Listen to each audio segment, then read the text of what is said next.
டிஎஸ்சிஎஸ்பிஸ் இ-கலெக்ட் மூலிமா உங்கள் வாலெட்டை எப்படி லோட் பண்ணுறதை பார்ப்போம். உங்கள் ஐடி லாகின் பண்ணிக்கோங்க. அதில் லிமிட் ரிக்வெஸ்ட்டில் அப்ளை இ-கலெக்ட் ஆப்ஷன் இருக்கும், அதை செலக்ட் பண்ணிக்கோங்க. அதில் ஃபஸ்ட் எடுத்தோடனே உங்களோட நேம் என்ட்ரு பண்ணிக்கோங்க. உங்களோட எந்த பேங்க்கை நீங்கள் ஆட் பண்ண போகிறீங்களோ தென் அதோட அக்கௌண்ட் நம்பரை என்ட்ரு பண்ணிக்கோங்க. தென் அது என்ன பேங்க்குங்கிறத செலக்ட் பண்ணிக்கோங்க. அதுக்கப்புறம் அந்த பேங்க்கோட ஐஎஃப்எஸ்சி கோட் கிளிக் பண்ணிக்கோங்க. தென் ரிமார்க்ஸில் லோடு கொடுங்க. தென் அக்கௌண்ட் ப்ரூஃபாக உங்களோட பேங்க் பாஸ்புக் இல்லை உங்களோட அக்கௌண்ட் ஸ்டேட்மெண்ட் இல்லை செக் மூணுத்தில் எதாவது வேணாலும் நீங்கள் அப்லோட் பண்ணலாம். அப்லோட் பண்ணும்போது அந்த மூணுத்துலேயும் உங்களோட நேம், பேங்க்கோட name, IFSC code, account number 4மே இருக்கும். சில செக்கில் ப்ளீஸ் சைன் அபவுண்ட் இருக்கும். ஸோ அதை அக்செப்ட் பண்ணிக்க மாட்டாங்க. அதனால் கரெக்டான ப்ரூஃபாக நீங்கள் அதில் அப்லோட் பண்ணுங்கள். அப்லோட் பண்ணிவிட்டு சப்மிட் கொடுத்துருங்க. உங்கள்கிட்ட எந்த பேங்க் மொபைல் பேங்கிங் ஃபெசிலிட்டி இருக்கோ அந்த பேங்க்கோட அக்கௌண்ட் டீட்டெயிலை மட்டும் இங்கே என்ட்ரு பண்ணி சப்மிட் கொடுங்க. ஸோ அதுதான் ரொம்ப முக்கியம். அது மூலிமா தான் நீங்கள் உங்கள் அக்கௌண்ட் மூலிமா உங்கள் வாலெட்டை லோட் பண்ண போகிறீங்க. ஸோ உங்களோட டாக்குமெண்ட்டை இங்கே அப்லோட் பண்ணிட்டு சப்மிட் கொடுங்க.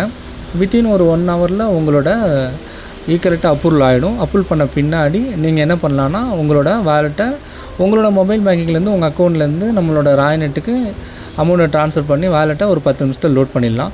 ஸோ அப்ளை பண்ணிட்டோம். இங்கே பார்த்தீங்க அப்படின்னா நம்மளுக்கு பெண்டிங்கில் இருக்குது. ஸோ அப்ரூவல் ஆனதுக்கப்புறம் நீங்கள் அதை பண்ணிக்க முடியும்.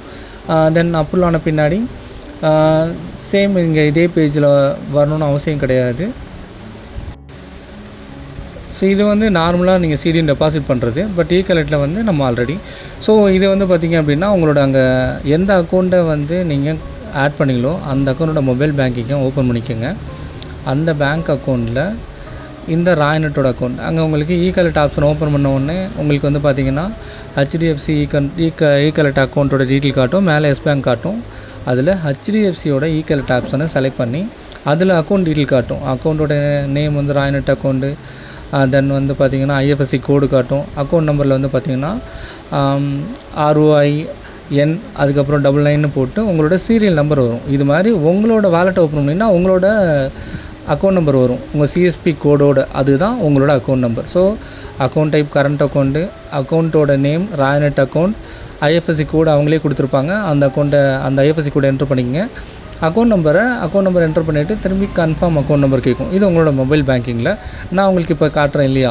ஸோ அந்த இடத்துல தான் உங்களுக்கு அந்த அக்கௌண்ட்டோட நேமு, அதுக்கப்புறம் அக்கௌண்ட் நம்பர், ஐஎஃப்எஸ்சி கோடு, அக்கௌண்ட் என்ன டைப்பு, அது எல்லாத்தையும் காட்டும். இந்த டீட்டெயில் தான் நம்ம இப்போ இங்கே என்ட்ரு பண்ணுறோம் மொபைலில்.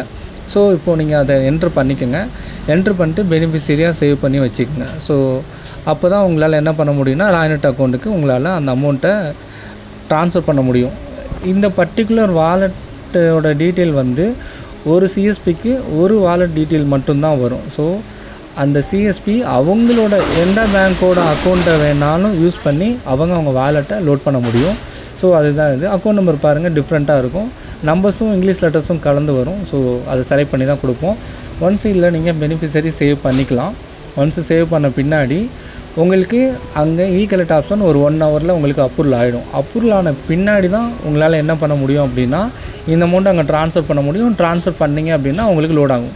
அந்த ஸ்டேட்டஸ் அப்ரூவல் ஆகாமல் நீங்கள் எக்காரணத்துக்கு கொண்டும் நீங்கள் அந்த இ-கலெக்ட்டுக்கு அமௌண்ட்டை லோட் பண்ணக்கூடாது.